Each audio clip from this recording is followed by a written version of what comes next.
El día de hoy les vamos a presentar el video con el tema razonamiento clínico. Generación de hipótesis diagnóstica. El diagnóstico es un caso esencial de resolución no estructurada de un problema que debe resolverse. Inicia cual el medio formula una o más hipótesis ante el encuentro de un paciente. Formulamos hipótesis a primera vista y seguimos emitiendo otras nuevas hasta estar convencidos de haber dado una respuesta correcta. La hipótesis diagnóstica abarca múltiples formas, desde las más generales hasta las muy específicas. En cuanto a la base cognitiva de generación de hipótesis, comprenden mejor en el marco de la moderna ciencia cognitiva, según la cual el cerebro es un procesador de información que manipula los paquetes de información. Además, se dice que la memoria también pertenece a la hipótesis diagnóstica. Los factores para la generación de hipótesis es la frecuencia de la enfermedad, la heurística y la gravedad del proceso. En cuanto a la hipótesis como contexto, las hipótesis contribuyen una función esencial formulando o reduciendo el proceso del paciente y forman un contexto para posterior razonamiento diagnóstico. Y finalmente, la experiencia y errores. Se dice que la experiencia y las habilidades clínicas van a mejorar la calidad de hipótesis generadas. El perfeccionamiento de la hipótesis es un proceso evolutivo y secuencial que recoge e interpreta los datos. Inicia con un pequeño número de hipótesis a partir de los hallazgos clínicos, formulación de preguntas de interpretación de datos obtenidos, y se utilizan diversas pruebas de razonamiento y a menudo pruebas de diagnóstico.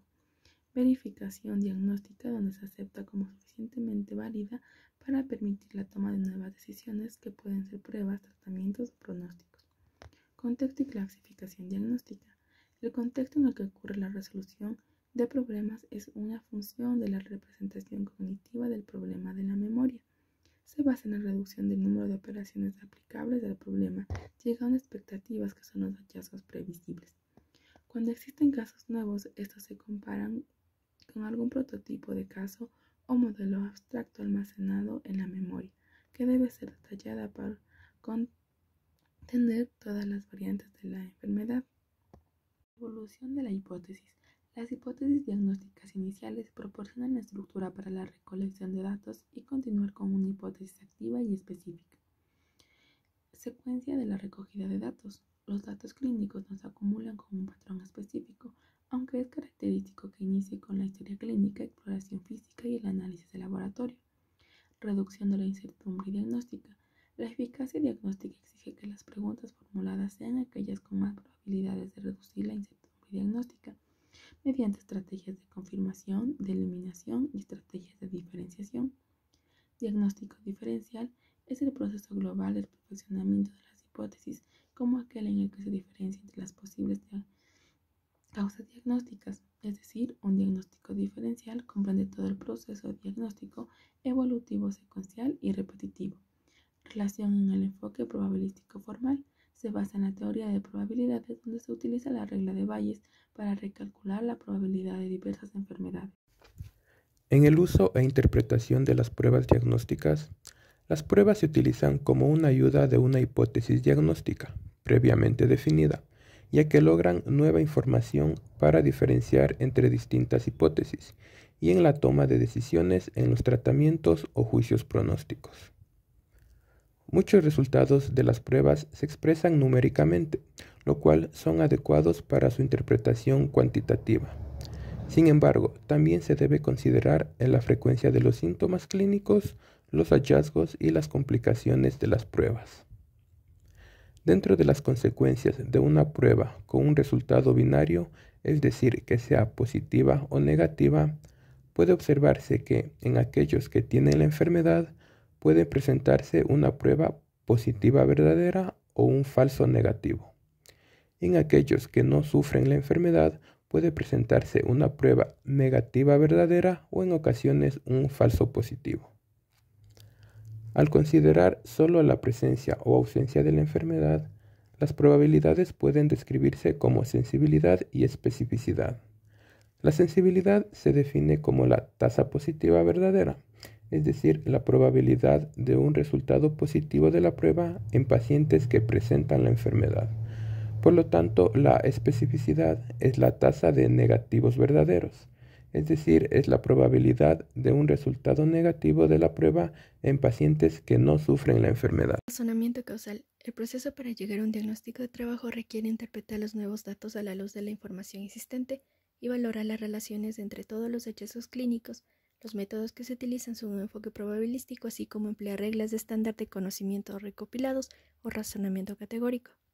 El razonamiento causal se basa en las relaciones de causa y efecto entre las variables clínicas en función de los mecanismos anatómicos, fisiológicos, bioquímicos y fisiopatológicos del funcionamiento del cuerpo. El razonamiento causal puede aplicarse en varias etapas del proceso diagnóstico. En un inicio, el razonamiento probabilístico será más útil para generar hipótesis, mientras que el modelo causal se los puede utilizar para conocimientos fundamentales sobre la función y la disfunción fisiológicas y las relaciones de causa y efecto entre los fenómenos clínicos. Son específicos de las entidades nosológicas e independientes de la población de pacientes. Los modelos causales también nos ayudan a conocer cuándo ciertos hallazgos no encajan en el contexto de una determinada hipótesis. La aplicación adecuada del modelo causal puede proporcionar una guía terapéutica rigurosa, ya que el tratamiento puede basarse en los esfuerzos para contrarrestar la serie de fenómenos que dieron lugar a este estado alterado. Una importante cualidad de razonamiento causal es su capacidad de proporcionar una explicación frente a un determinado hallazgo, especialmente cuando la relación no es evidente de inmediato a partir de asociaciones probabilísticas, conocimientos o conceptos ya recopilados. Verificación del diagnóstico. Antes de aceptar un diagnóstico y emitir un pronóstico o emprender un tratamiento, debe someterse a una estricta valoración de su validez para la confirmación del diagnóstico. En este proceso se realiza una comprobación final de los hallazgos en el paciente frente a los patrones conocidos de la enfermedad o enfermedades que se sospechan, con la finalidad de confirmar o descartar dicho diagnóstico. Cuando las manifestaciones clínicas de un determinado paciente son idénticas a la de una entidad clínica conocida, no es necesario efectuar nuevas investigaciones diagnósticas y pueden emprenderse ya las actuaciones pertinentes. Sin embargo, cuando alguna característica clínica difiere del patrón conocido de una entidad clínica, debe emitirse una detallada revisión de las manifestaciones de la enfermedad. Es muy importante que en la historia clínica se explique de manera clara, precisa y coherente todos los hallazgos en el paciente, ya sean normales o anormales, y los exámenes solicitados sean los adecuados para evitar gastos innecesarios y llegar al diagnóstico correcto, con el objetivo de brindar un tratamiento apropiado para ese diagnóstico y evitar riesgos lesivos ocasionados por un tratamiento innecesario. Toma de decisiones terapéuticas. Principios. Se debe hacer todo lo posible para elegir un tratamiento acorde con los principios científicos, utilizando ensayos controlados de distribución aleatoria. El tratamiento será acorde a las necesidades de cada persona. Cuando un ensayo controlado no puede emparejarse al paciente, el criterio médico va a constituir la segunda línea. Tratamiento en situaciones de incertidumbre. Las consideraciones terapéuticas se centran en las características y riesgos del tratamiento. Las decisiones terapéuticas deben adoptarse a menudo antes de haber confirmado el diagnóstico. Cuando el valor de las elecciones terapéuticas es muy parecido, el clínico valora el beneficio de un método con respecto al otro para tomar una elección de tratamiento.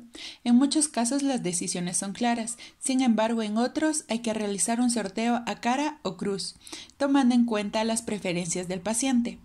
Opciones proporcionadas. La toma de decisiones terapéuticas implica realizar balances entre ciertas opciones que no pueden compararse fácilmente entre sí. Método cuantitativo para la toma de decisiones terapéuticas. Cuando el tratamiento es sencillo y evidente, se adopta el procedimiento denominado tratamientos de elección. Existen situaciones en las que puede haber una considerable incertidumbre diagnóstica. Existe también un método cuantitativo para la toma de decisiones terapéuticas, en el cual se presenta un análisis de decisiones y también un análisis de sensibilidad. Dentro del caso clínico encontramos los siguientes parámetros, como son las características personales. Encontramos que fue evaluado hombre de 50 años que era un gran bebedor de alcohol de hasta medio litro de día durante más de 20 años y fumador de un paquete de cigarrillos al día durante los últimos 30 años. Lo que no fue evaluado fue los datos de filiación incompletos, estado civil, ocupación, profesión etnia, lugar y fecha de nacimiento, instrucción, residencia, tipo de sangre y religión. Dentro de los hábitos fisiológicos encontramos lo que es la alimentación, defecación, micción, ejercicio y sueño. Dentro de los hábitos patológicos, los hábitos tóxicos, alergias, antecedentes quirúrgicos, historia psicosocial, esquema de vacunación y desde cuánto tiempo el paciente se mantiene sobrio. Dentro de la situación basal encontramos que no fue evaluado lo que es la talla. Síntomas. Dentro de los síntomas encontramos que no fueron evaluados en el caso clínico.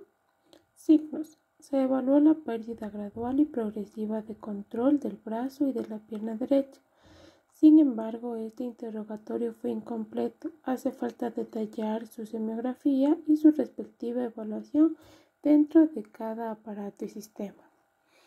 Hallazgos de laboratorio. Fueron evaluados, pero existe un incompleto detalle de los datos y valores de dichos exámenes. Pruebas de imagen.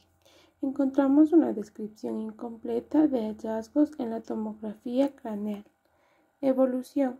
Los datos obtenidos en el presente caso son insuficientes sobre la evolución del síntoma predominante. Se tiene claro que formular una hipótesis diagnóstica no siempre es fácil. Esta se realiza a partir del discurso del paciente, una anamnesis adecuada, un examen físico preciso, unas pruebas de diagnóstico y los informantes externos, los cuales son la base en la que se apoya. Se tiene claro que formular una hipótesis diagnóstica no siempre es fácil.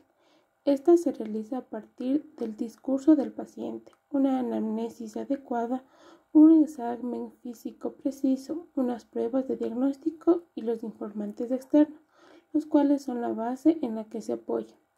Por lo que para concluir podemos decir que el presente caso clínico no cumple de manera completa y adecuada el protocolo para poder llegar a una hipótesis diagnóstica. Gracias por su atención.